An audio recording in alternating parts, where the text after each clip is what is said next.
On a crisp autumnal morning in October 1991, a federal motorcade sped down a secure corridor toward an undisclosed military location in the northeastern United States. Inside sat a man whose face was familiar to federal investigators, but whose presence in a government convoy would have seemed entirely unthinkable just days earlier.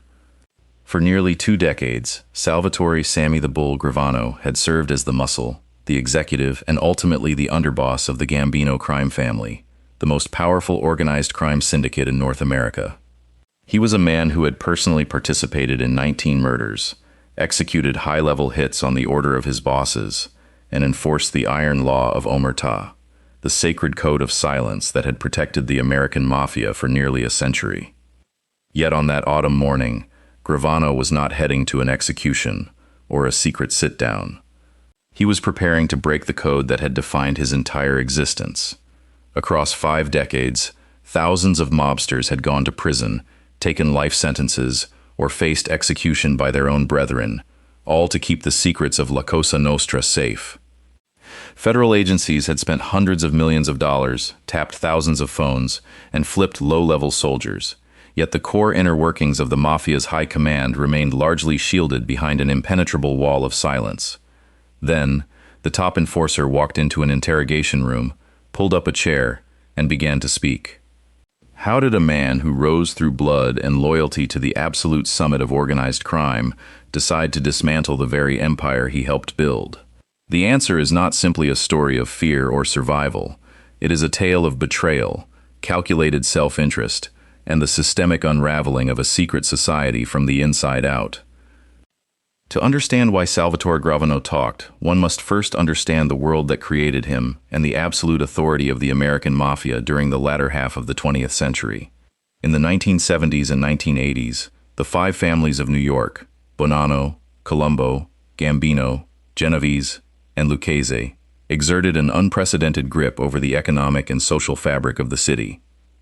They controlled the waterfronts, dominated the construction industry, dictated garbage hauling, influenced labor unions, and ran lucrative illegal gambling and loan sharking operations that generated tens of millions of dollars in untaxed cash every week.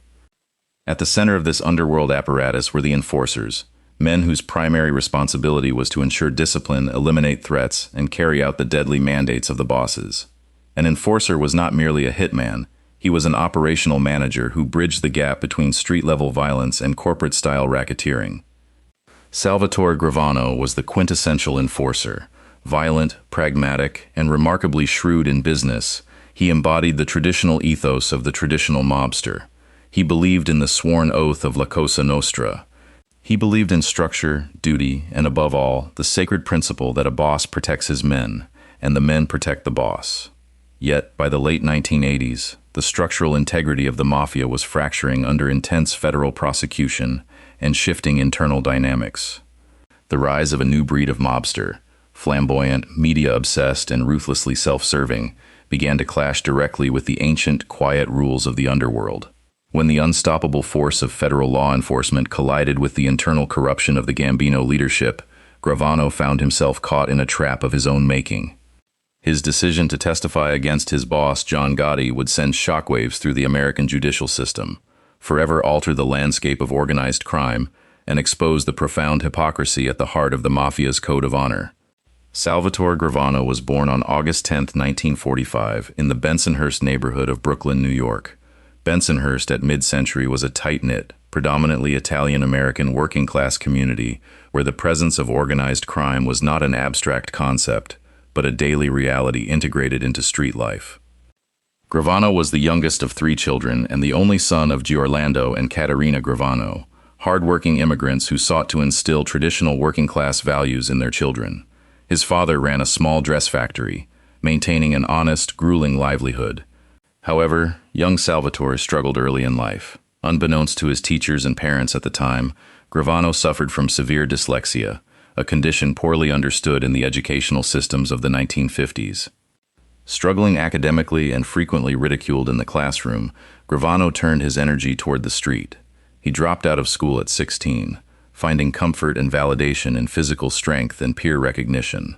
It was during his early youth that he acquired the moniker that would follow him for the rest of his life, After a local neighborhood incident in which a young Gravano aggressively fought off older boys who had stolen his bicycle, local wise guys remarked that he fought like a little bull. The nickname Sammy the Bull was born. In the late 1950s and early 1960s, Gravano became involved with the Ramphopers, a prominent street gang in Brooklyn. The street gangs of that era served as informal farm systems for the five families. Older mobsters watched the streets, identifying young men who demonstrated toughness, discipline, and a willingness to commit violent acts without hesitation. Gravano's induction into the criminal underworld was briefly paused in 1964 when he was drafted into the United States Army. Serving as an armorer in Fort Jackson, South Carolina, Gravano demonstrated organizational aptitude and achieved the rank of corporal before receiving an honorable discharge. Returning to Brooklyn in 1966, Gravano faced a choice: follow his father's path of manual labor or return to the streets. The lure of quick money, respect, and power proved irresistible. He aligned himself with the Colombo crime family, working under a veteran mobster named Shorty Sparrow. It was during this period that Gravano committed his first murder. In 1970, he participated in the execution of Joseph Joe Colucci, a fellow gang member suspected of plotting against his associates. Gravano later described the murder as a pivotal psychological threshold. Once a man took a life on behalf of the organization, he ceased to be an independent individual. He belonged entirely to La Cosa Nostra. By the mid-1970s, internal friction within the Colombo family prompted Gravano to seek a transfer to the Gambino crime family, then considered the largest and wealthiest syndicate in the country, under the quiet leadership of Carlo Gambino. The transfer was arranged with the permission of high-level bosses, moving Gravano into the crew of Salvatore Toto Orello. Gravano quickly distinguished himself within the Gambino ranks. Unlike many muscle-bound street enforcers who relied solely on intimidation, Gravano possessed an exceptional business intellect. He recognized that violence was a tool to enforce stability, but the true objective of organized crime was the generation of capital. He entered the construction industry, purchasing a small drywall contracting company. Through a combination of strategic coercion, union manipulation, and legitimate business acumen, Gravano expanded his enterprise rapidly. He mastered the intricacies of municipal bids, labor racketeering, and subcontractor kickbacks. Within a few short years, his companies were winning multi-million-dollar contracts across New York City. In 1976, Gravano was formally inducted as a made man in the Gambino crime family. The initiation ceremony required him to swear an oath on a burning saint's card, promising to put the family above his own blood, his religion, and his life under the penalty of death. Gravano took the oath with absolute solemnity. To him, La Cosa Nostra was a sacred brotherhood governed by honor and absolute loyalty. Following the death of Carlo Gambino in 1976, Paul Castellano assumed leadership of the family. Castellano was a reclusive, corporate-minded boss who preferred boardrooms to street corners. Under Castellano's reign, Gravano's influence grew significantly. His ability to generate vast revenues through construction schemes made him indispensable to the leadership. However, a rift was forming within the Gambino family. Castellano grew increasingly distant from the street-level captains, imposing heavy taxes on their earnings while forbidding lucrative trades such as narcotics distribution under pain of death. Many street soldiers felt Castellano behaved more like a corporate CEO than a mob boss, hoarding wealth while showing little care for the men risking their freedom on the streets. Among the most vocal dissidents was a charismatic, ambitious captain from Queens named John Gotti. Gotti was charismatic, reckless, and deeply unsatisfied with Castellano's leadership. Recognizing Gravano's tactical skill, financial muscle, and high standing among various crews, Gotti approached Gravano with a dangerous proposition: the overthrow of Paul Castellano. The plot to assassinate Paul Castellano was one of the most audacious coups in the history of American organized crime. Executing a sitting boss without the explicit permission of the Commission, the governing council of the five families, was punishable by death. Yet Gotti and Gravano believed that Castellano's leadership threatened the survival of the family itself, especially after federal wiretaps compromised Castellano's inner circle. On December 16, 1985, in broad daylight during the evening rush hour, Paul Castellano and his underboss, Thomas Bellotti, were shot to death outside Sparks Steakhouse in Manhattan. Gravano sat in a getaway car nearby, watching the execution unfold. With Castellano eliminated, John Gotti assumed control of the Gambino crime family, appointing Joseph Piney Armone as underboss and elevating Gravano to captain. Shortly thereafter, as older leaders faced legal troubles or passed away, Gravano was elevated to consigliere and ultimately to underboss, the second in command of the entire Gambino enterprise. The late 1980s marked the peak of the Gambino empire's power, with Gotti as its public face and Gravano as its operational engine. While Gotti courted the media, wearing custom double-breasted suits and earning the moniker the Dapper Don, Gravano managed the family's day-to-day criminal operations. Gravano's reach was immense. He controlled the concrete cartel that dictated which contractors could pour foundation work for New York skyscrapers. He dominated labor unions, including the United Brotherhood of Carpenters, extracting millions through extortion and pension fund manipulation. He owned nightclubs, real estate, construction firms, and automotive businesses. Together, Gotti and Gravano oversaw an empire consisting of over 20 crews, hundreds of made members, and thousands of associates, generating tens of millions of dollars annually. For a brief moment, the Gambino family appeared completely invincible. Gotti beat 3 consecutive federal and state prosecutions, earning a new tabloid nickname, the Teflon Don. Yet beneath the glamour, luxury, and apparent invincibility, the foundations of the empire were decaying. Gotti's high-profile public persona, combined with his constant presence in the media, infuriated the Federal Bureau of Investigation. The U.S. government deployed unprecedented resources to bring down the Gambino leadership, installing sophisticated listening devices in key locations, including the Ravenite Social Club in Little Italy and an apartment above it owned by the widow of a veteran mobster. Unbeknownst to Gotti or Gravano, their most secret conversations were being recorded by federal agents. The downfall began in late 1990. Armed with hundreds of hours of surveillance tapes, the FBI moved decisively. On December 11, 1990, federal agents raided the Ravenite Social Club and arrested John Gotti, Sammy Gravano, and Gambino consigliere Frank Locascio. The indictment was devastating, charging the trio under the Racketeer-Influenced and Corrupt Organizations RICO Act with racketeering, extortion, loan sharking, and multiple counts of murder, including the execution of Paul Castellano. Initially, Gravano maintained his loyalty. He prepared to stand trial alongside Gotti, fully expecting to face the possibility of a life sentence without parole. That was the code he had sworn to uphold. However, as the trial approached, the defense strategy began to fracture, and the true nature of Gravano's relationship with Gotti was revealed. During pretrial motions, the prosecution played key audio recordings seized from the apartment above the Ravenite Social Club. Sitting in a federal holding cell at the Metropolitan Correctional Center in New York, Gravano listened to the tapes in silence. What he heard fundamentally shattered his worldview. On the tapes, John Gotti was recorded disparaging Gravano to other mobsters. Gotti portrayed Gravano as greedy, opportunistic, and responsible for unauthorized murders. More critically, Gotti was heard positioning Gravano to take the blame for several killings, framing him as a rogue enforcer acting without the boss's authority. To Gravano, the tapes were a profound betrayal. Under the traditional rules of La Cosa Nostra, a soldier was expected to sacrifice his freedom to protect his boss. But that unspoken contract required the boss to be equally loyal to his men. The recordings proved that Gotti was actively setting up Gravano to be the scapegoat, ensuring that while Gotti attempted to preserve his own legal defense, Gravano would bear the weight of multiple life sentences. The realization was stark. The traditional La Cosa Nostra that Gravano believed in, a brotherhood based on honor, mutual respect, and sacrifice, did not exist. In its place was a system dominated by a narcissistic leader who viewed his subordinates as disposable shields. Compounding this revelation was a tactical legal maneuver by Gotti's legal team. Gotti wanted a unified defense that prioritized his own acquittal, even if it compromised Gravano's standing.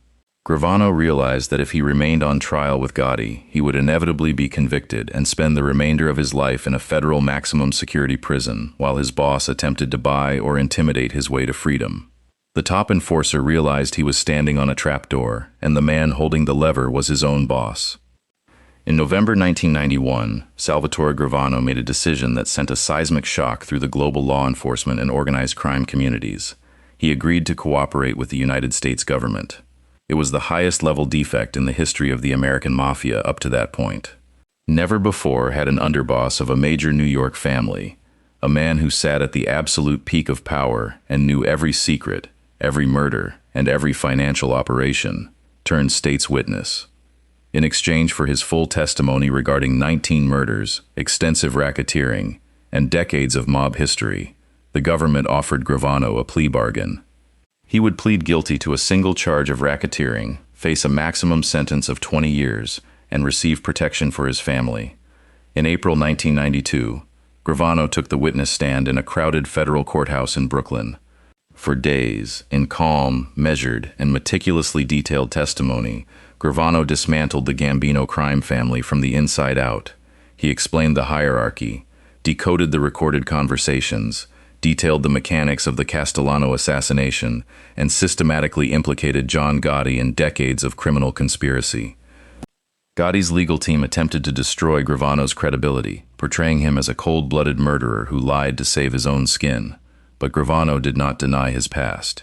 He admitted to every crime, every execution, and every extortion scheme with disarming honesty.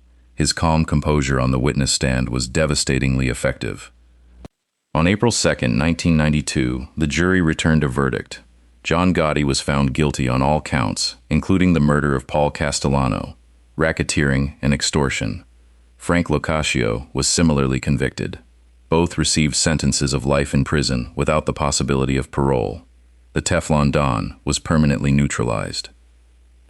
Gravano's testimony did not stop with Gotti. Over the next several years, Gravano testified in dozens of trials across the country, leading to the conviction of over 30 major mob figures, including high-ranking leaders of the Genovese, Colombo, and Lucchese crime families. His cooperation effectively broke the back of the New York construction cartels and severely crippled the operational structure of the five families. In 1994, federal judge I. Leo Glasser sentenced Gravano to 5 years in prison, giving him substantial credit for time served and his unprecedented cooperation.